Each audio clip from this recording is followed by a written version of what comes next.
Hello everyone and welcome back to our channel. So आज हम बात करने वाले हैं 3D सम प्लस कंसोलिडेट की। So as you all know by name समझ में आ रहा होगा सम। सो बेसिकली हम क्या करेंगे कि हम मल्टीपल शीट्स को एक शीट के अंदर ऐड करने वाले हैं, ठीक है। एंड कंसोलिडेट का मतलब होता है कि जो आपने शीट्स को ऐड किया है उस मल्टीपल शीट्स का डेटा आप किस में लेके आ सकते हैं, एक सिंगल शीट में। सो आपको एक्सेल स्क्रीन पे आप डेटा दिख रहा होगा जिसपे मैंने लिखा है सेल ऑफ 2016 एंड कुछ मेरे पास नेम है और उनको मैंने जन फेब मार्च अप्रैल के बेसिस पे नंबर्स दिए हुए हैं। देन शीट 2 में आपको अगेन एक दूसरा डेटा दिखाई देगा जिसमें मैंने लिया है sale of 2017 and again third sheet में sale of 2018। So now the point is कि हमें करना क्या है, हम बेसिकली चाहते हैं कि जो तीनों शीट का सम है वो किसके अंदर आए, एक सिंगल शीट में। सो शीट 4 के अंदर मैंने एक ब्लैंक डेटा ले रखा है, बिल्कुल उन्हीं नेम्स के साथ जो नेम्स मैंने पहले लिए। So all you have to do is equals to sum. Sheet 1 पे जाना रहेगा एंड वहां पे जाके नेम के आगे जो फर्स्ट नेम के आगे नंबर है आप उस नंबर को सिलेक्ट करेंगे and then plus. Again sheet 2 पे आना है, सेम आपने नंबर को सिलेक्ट करना है एंड प्लस का साइन। सेम विथ शीट 3 आपने उसी नंबर को सिलेक्ट करना है जो फर्स्ट सेल में है एंड देन ब्रैकेट क्लोज और एंटर। तो अब आपके पास आ चुका है तीनों शीट का सम एक सिंगल शीट में। अगर आप ऊपर देख रहे होंगे फॉर्मूला बार में तो शीट 1 देन उसका सेल नंबर, शीट 2 उसका cell number and sheet 3। Now control D for down fill और आपको राइट हैंड साइड जाना है तो कंट्रोल आर। अब मेरे पास आ चुका है इस शीट में तीनों शीट का डेटा। अब 2805 किस किस को ऐड करके आया है वो आपका डेटा है प्रीवियस शीट पे। एंड नाउ बहुत हसल हो जाएगा अगर आप बार बार प्रीवियसली शीट्स पे जाके देखेंगे।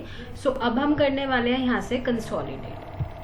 आपको एक ब्लैंक शीट लेनी है एंड देन डेटा टैब में आपको ऑप्शन मिल जाएगा कंसोलिडेट। सो कंसोलिडेट के आइकन से ही आप समझ जाएंगे कि आप मल्टीपल शीट्स का जो डेटा है वो किस में लेके आना चाहते हैं, एक सिंगल शीट में। सो कंसोलिडेट पे क्लिक करेंगे। अब आपके पास ऑप्शंस आ जाएंगे कुछ फंक्शंस के कि आप सम करना चाहते हैं, count, average, maximum, minimum, product, ठीक है। रेफरेंस देना रहेगा। सबसे पहले जाएंगे हम शीट 1 पे एंड यहाँ से आपको पूरी शीट 1 का जो डेटा है ना उसे सिलेक्ट करना है and now you have to click on add. अब शीट 1 आपकी ऐड हो चुकी है, ठीक है। अब हमें जाना है शीट 2 पे। अगर आपका डेटा सेम जगह पे होगा ना तो ऑटोमेटिकली जो आप सिलेक्शन देख रहे हैं एक्सेल स्क्रीन पे वो अपने आप सेट कर देगी, but right now same place पर नहीं है तो आपको पूरे डेटा को सिलेक्ट करना रहेगा and then again add. Same with sheet 3। अब शीट 3 पे सेम डेटा था जहाँ पे शीट 2 पे, तो उसने ऑटोमेटिकली सिलेक्ट कर लिया आपके पूरे डेटा को। तो तीनों शीट ऐड हो चुकी हैं।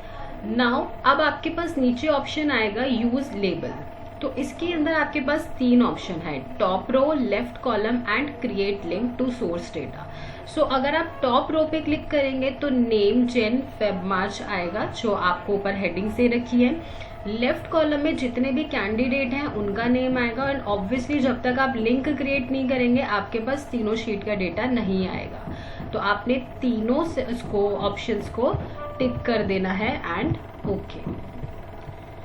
सो आपको स्क्रीन पे दिख रहा होगा कि आपके पास क्या आ चुका है, data plus left hand side पे प्लस के साइन आ रहे हैं। अगर आप इस प्लस पे क्लिक करेंगे तो देख रहे हैं आपके पास मल्टीपल शीट्स का जो डेटा है वो किसके अंदर आ चुका है, एक सिंगल शीट में।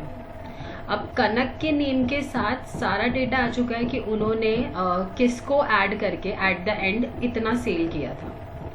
तो यहाँ से आप कंसोलिडेट करना सीख सकते हैं। प्लस इसके अंदर बुक 2 लिखा आ रहा है एंड ये बुक 2 क्या रिप्रेजेंट करेगा, जो आपकी एक्सेल फाइल का नेम होगा। फॉर एग्जाम्पल अगर आपने किसी नाम से सेव किया है, लेट्स से प्रिया, तो यहाँ पे क्या लिखा होगा, बुक 2 की जगह पे Priya. So with the help of consolidate आप मल्टीपल शीट्स का जो डेटा है किस में लेके आ सकते हैं, एक सिंगल शीट में। सो आई होप आपको आज की वीडियो पसंद आई होगी and now stay tuned for next video. Thank you, bye.